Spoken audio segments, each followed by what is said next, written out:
let's face it. I mean, first of all, the person who usually wins these office polls is usually the person that just gets very lucky. Yep. I mean, let's call it for what it is. There are very few John Rothsteins on this planet that watch every game and know the 8th player on the most obscure team in the most obscure conference.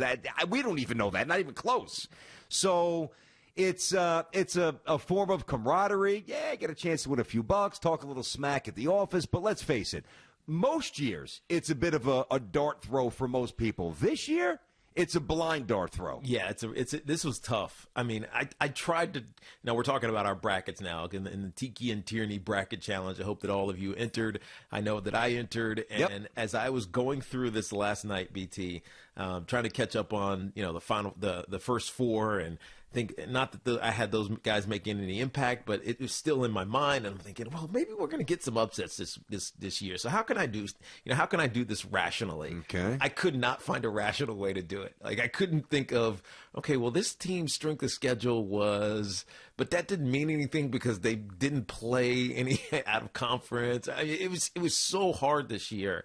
And so to be honest with you, I ended up just guessing a lot. I did it like someone who knows nothing about basketball. I'm serious. Congrats, you're gonna win. I looked at their conference. Like, all right, the Big Ten's a good conference. So that's a great conference. This year it's a great conference this year. So I'm gonna tend to give them some weight, right? Some more weight, even if I don't think they could necessarily win. And the ACC is a little bit down, even though I'm biased against Virginia.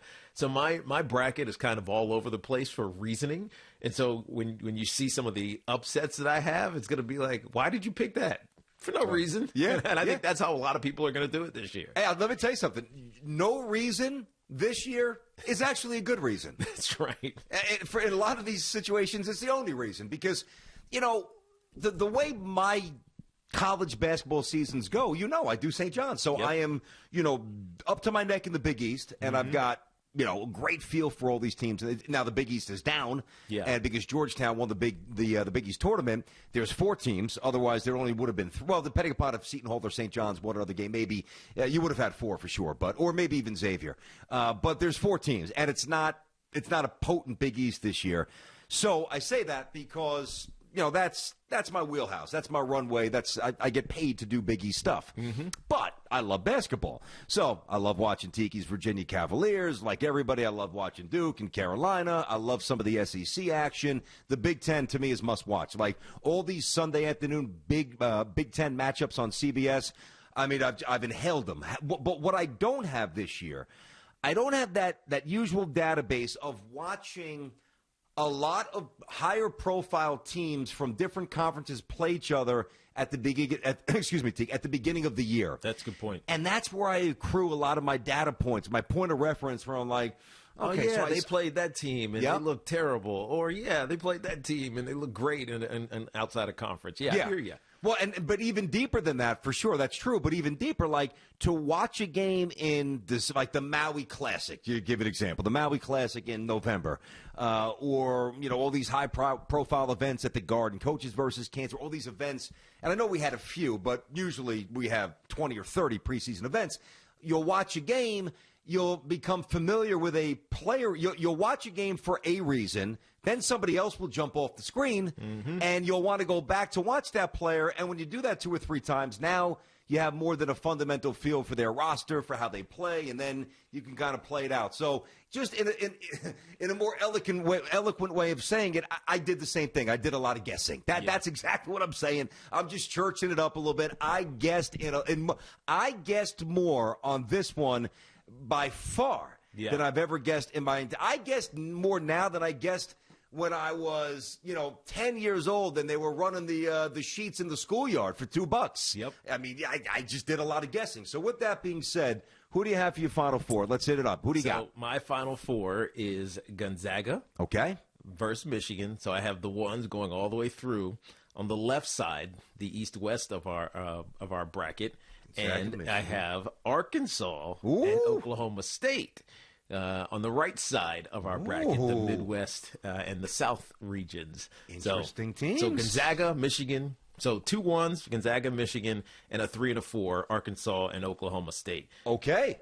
I'll tell you what, first of all, can't argue with the ones, though I don't have Michigan. I've got Gonzaga, and I've got Baylor as the other one going through. I've got Arkansas as well, which is pretty funny. Yep. So you and I are both sweating a little bit today when Arkansas was not playing well. Yeah, but then they end up winning by 20. So No, and that usually happens. But, every once in a while, remember when Middle Tennessee State beat Michigan State a couple of years ago? That's a good point. Things happen. That's right. And I love that you went with Oklahoma State, Cade Cunningham, who's an absolute beast. And remember, we didn't even know if they'd be able to play in the tournament. But they appealed the suspension, the ban. That's why they're playing. It's the only reason.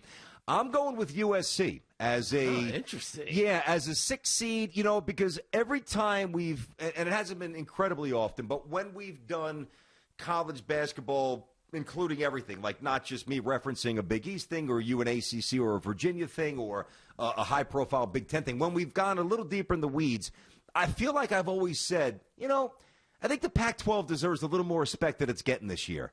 And USC's got some very high-profile athletes. They've got a top 10 lottery pick, I believe. And, I want to take some chances. I'm not the guy who's going to put, 4 1s through. Yeah. I'm not saying it can't happen. That's just not my style. I'll tell you a team that is very interesting is UConn, because now their star guard, Book Knight, is back, and he's healthy, missed most of the season. When he didn't play, they were average. When he played, they were really good. So that's who I've got. I've got Gonzaga, I've got Baylor, I've got Arkansas, and I've got USC. And quite frankly, I have no idea if I'm going to do well or if I'm going to get laughed at. No idea. Nor do you know if someone's going to come down with a COVID-positive test like Georgia Tech, who I had beating Loyola Chicago. Moses Wright, their leading scorer at 17.5 points per game, tested positive for COVID. Not playing. So he's not playing for the first 2 rounds at least. I know. So if I could change that, I would go change that one. But I can't because I already have them through to Illinois, but they were going to lose to Illinois anyways. See, this is one thing I hate seeing here, and we'll get the update here. I don't even know the player's name. Hartford, right? The Hartford Hawks, and the reason I'm very familiar with them, first of all, Jeff Bagwell played third base for them. He played ball there. Oh, nice. Yep, and one of my best friend's sister was the star of the golf team there. I think I've said it, Lynn Valentine. She played a couple of U.S. Opens. Oh, yes. I've mentioned her a few times. Yep. Lynn, if you're watching, how you doing, kiddo? And so I always follow the Hartford Hawks. I always root for them, America East Conference, et cetera. I've got them up in my office. They're playing Baylor. They're going to get waxed. It's the 116 matchup. 15 seconds into the game, I think it's their best player basically carried off the court. So they've never had a chance to play in an NCAA tournament. They finally get there. They jump the tip. The first possession, it looks like one of their guards is really, really hurt. Yeah, and that's not fair. Yeah, I'm looking at the score now. They're winning, though. It's 1-0. They're currently winning. Started. They're currently winning. They missed a free throw. Baylor with a chance to take the lead. 16 seconds in here at the March Madness. All right, Ack. Where's my man Ack? Ack, you good? I'm good, baby. March Madness. I love it. Give me your top 4. Who do you have going to the Final Four? What do you got? I didn't overthink it. I got Gonzaga going all the way. Yep. I got Florida State in the Final Four. Okay. Baylor, which I haven't seen a lot of them, but I do like them. And I went Illinois because I just love Kofi Cockburn and Ayo DeSumo. Oh, listen. Kofi Cockburn. Kofi Cockburn is a man amongst boys. He is a sophomore, and he is a big force in the middle. I like Illinois a lot, too. I have them going real far, as most people do, but I don't have them going to the Final Four. Thanks for watching. Make sure you like and subscribe, and don't forget to hit that bell to be notified when we drop fresh content.